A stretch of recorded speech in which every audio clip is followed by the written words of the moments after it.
예, 안녕하세요. 김건우 의원입니다. 오늘 길건 짧건의 새 코너를 마련했습니다. 새 코너 이름 바뀔지도 모르겠는데요. 현재로서는 의문공답입니다. 의원이 묻고 공무원이 답하다.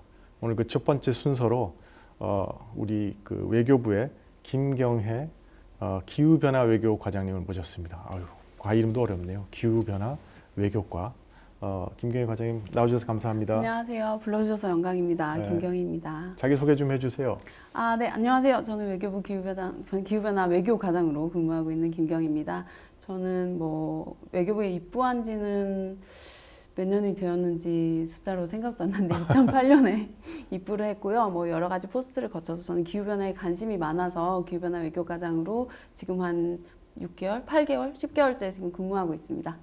해외는 어디 근무하셨어요? 저는 주 제네바 대표부랑 주 콜롬비아 대사관에 근무했습니다. 콜롬비아요? 네. 콜롬비아에 살림이 많지 않나요? 네, 콜롬비아 살림이 많고 콜롬비아가 사실은 생물 다양성으로 굉장히 유명한 국가예요. 단위 면적당 생물 다양성이 굉장히 탑5에 속하는 그런 나라라서 네. 저 자연을 잘 즐기다 왔습니다. 제네바에서는 결국은 유엔 회의에 많이 참석하셨겠네요. 네, 저는 커리어상 다자 쪽으로 많이 했는데요. 제네바에 있을 때는 저는 또 군축 담당이어가지고 네. 유엔 군축 회의를 담당해서 여러 가지 협상에 참여를 했습니다. 이거 무기를 다루는 군축하고 환경하고 너무 다른 이슈 같은데요? 네, 저는 항상 설명할 때 세상을 구한다는 의미에서는 세상을 똑같다고 그렇게 설명하고 다니고 있습니다. 예, 감사합니다. 근데 기후변화가 사실은 국제사회에서는 엄청나게 중요한 일이잖아요. 근데 우리 국내에서는 생각보다 기후변화에 대한 관심이 안 큰 것 같은데 그 이유가 뭐라고 생각하세요? 제 생각에는 두 가지 정도 이유가 있을 것 같은데요. 하나는 이제 문제가 너무 크다 보니까 사람들이 약간 위기가 온다라고 했을 때 회피하는 성향? 그래서 나랑은 좀 상관이 없는 너무 큰 일이다 이렇게 생각하는 게 하나 있을 것 같고요.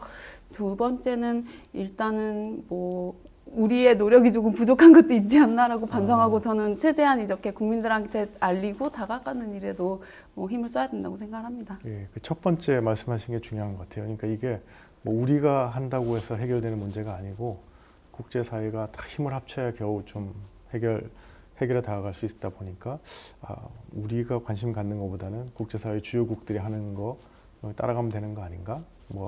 이런 생각들이 많은 것 같은데 그렇지만 사실 기후변화가 우리한테 미친 영향이 크잖아요. 가령 예를 들면 최근 산불도 기후변화 영향이 있는 거 아닌가요? 어떻게 생각하세요? 네. 물론 특정 지역이나 시기에 일어나는 자연재해를 기후변화랑 딱 특정 지어서 이야기할 수는 없지만 일반적으로 기후변화로 인해서 기온이 상승하고 그리고 또 건조한 날씨가 지속되기 때문에 산불의 발생 가능성이 증가한다는 게 이제 많은 연구 결과이고요. 또 제가 주목하고 싶은 점은 산불 자체가 이제 기후변화를 촉진하는 측면도 있는 거거든요. 왜냐하면 산불로 인해서 산림이나 토양에 저장되어 있던 탄소가 대기 중으로 방출되는 거고 또 산불이 있던 그 산림 자체가 탄소 흡수원으로서 기능하고 있는 것이기 때문에 산림이 파괴되면서 이제 탄소 흡수원으로서의 기능이 좀 저하된 측면이 있습니다. 그렇게 설명하시면 너무 어려워요. 쉽게. 그 다음에 그래서 기후 변화에 대해서 대응하기 위해서 국제사회가 그 사이에 어떤 노력을 해온 건가요? 기후변화를 대응하기 위한 노력은 쭉 거슬러서 한 1970년대, 80년대까지 가는데요. 그 이후로 1992년도에 UN 기후변화 협약이라는 협약이 채택되어서 그 협약 틀 내에서 기후변화를 대응하는 논의를 이어오고 있습니다. 그 기후변화 협약 틀 내에서 하면서 무슨 컵이라는 회의도 하고 그러잖아요. 기후협정도 있고 그런데 그런 건 어떻게? 여러분들이 캅에 대해서 캅 28, 29 이런 거 많이 들어보셨을 텐데 캅은 유엔 기후변화 협약 당사국 총회라고 1년에 한 번씩 가장 큰 회의를 열어서 기후변화 관련 국제협력에서 중요한 것들을 결정하는 회의예요. 그리고 여러분들께서 파리협정 이런 것도 많이 들어보셨을 텐데 그게 2015년에 채택돼서 올해가 파리협정 10주년이 되는 채택 10주년이 되는 의미 있는 회의고요. 그 파리협정에서는 지구 평균 기온 상승을 산업화 이전 대비 2도 그리고 2도 이내로 유지하고 최대한 1.5도를 넘지 않기 위해 노력한다는 온도 목표가 처음으로 합의된 기후협정으로서 의미가 있고 그 협정을 잘 이행하기 위한 회의를 또 1년에 한 번씩 그리고 연중 지속하고 있다고 생각해 주시면 되겠습니다. 그러니까 결국은 UN 차원에서 그 모든 국가들이 힘을 합쳐서 기후 위기에 대응하는 게 국제사회 대응의 가장 중심이군요. 네, 그렇다고 볼 수 있습니다. 그러면 파리 기후 협정 이전에 다른 협정도 있었잖아요. 네, 파리 기후 협정 이전에 1997년에 교토 프로토콜이라는 것이 있었는데 그 교토 프로토콜은 선진국들, 그러니까 역사적으로 산업화로 인해서 배출 책임이 컸던 국가들에게만 감축 의무를 지워서 숫자로 의무를 지워서 감축을 해라라는 것이었는데 그것은 이제 보통 이야기를 하면 탑다운적인 방식이라서 뭐 미국 등 여러 배출국들이 탈퇴를 선언하면서 좀 실패해서 또 그 교훈을 삼아서 이제 파리 협정이 탄생했다고 보시면 되겠습니다. 그러면 파리 협정이 10주년이 됐지 않습니까? 네. 10주년이 됐는데 그 사이에 그러면 어떤 진전이 있었던 건가요? 파리 협정은 아까 말했던 교토 프로토콜의 탑다운 방식과는 달리 바텀업이라고 생각하시면 되는데요. 이행의 가장 핵심이 되는 것은 각 당사국들이 5년마다 국가 온실 감축 목표, 우리가 NDC라고 부르는 것을 제출해서 그것을 이행해 나가는 체제입니다.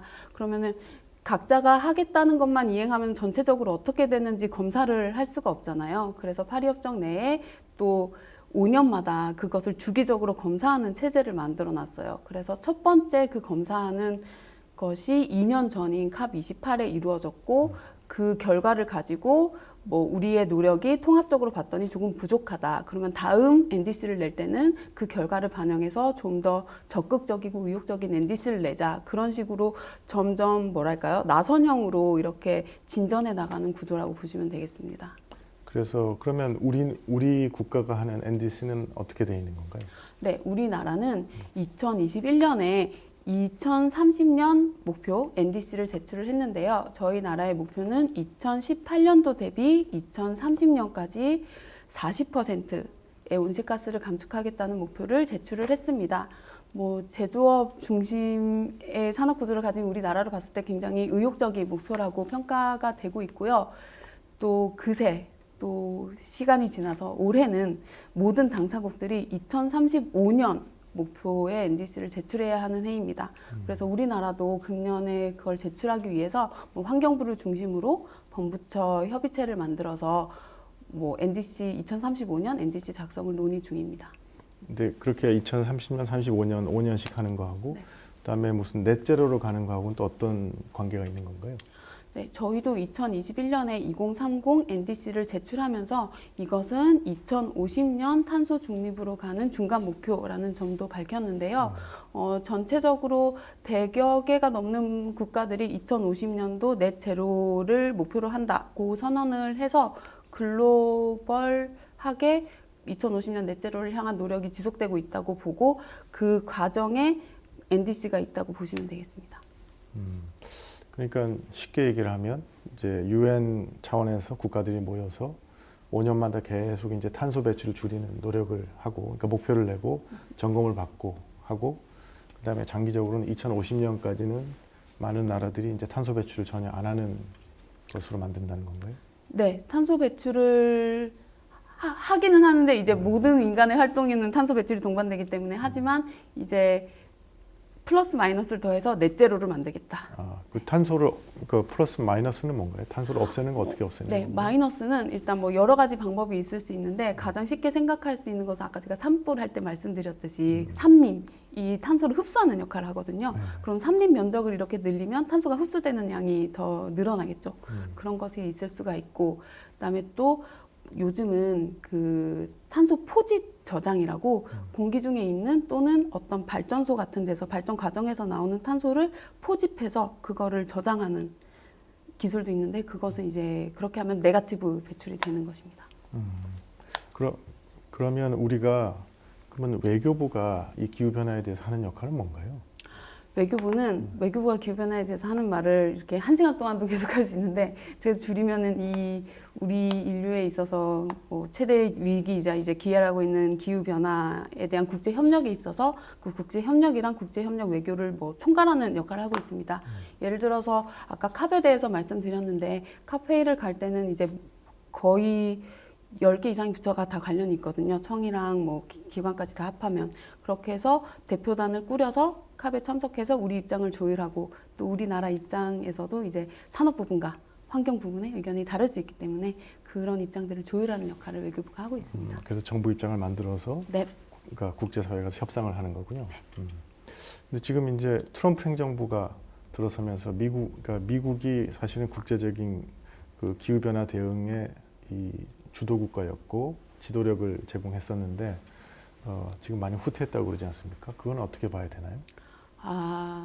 네, 미국이 파리 협정을 탈퇴를 했죠. 뭐 첫 번째는 아니지만 두 번째 탈퇴를 했고 뭐 여러 가지 기후 변화 협의체에서 이제 참석을 안 하거나 참석률을 낮추거나 아니면은 이전에 했던 재정 기여를 줄이는 움직임들이 나타나고 있어요. 그래서 글로벌하게 뭐 기후변화 대응에 대한 동력이 약화되는 게 아니냐라는 의견들이 많이 있고 그 공간을 누가 어떻게 메울 것이냐에 대해서 뭐 우리 회의에 가면 또 많은 논의들이 이루어지고 있습니다. 일단 저희로서는 트럼프 행정부는 트럼프 행정부지만 어쨌든 넷 제로로 가는 그 전체적인 트렌드는 변하지 않는다고 생각을 하기 때문에 우리로서는 파리 협정을 제대로 이행하면서 이제 글로벌 기후 대응 노력에 계속 동참해 나가면서 그다음에 국제사회 동향도 잘 살피는 그런 어려운 노력을 해야 되는 상황입니다.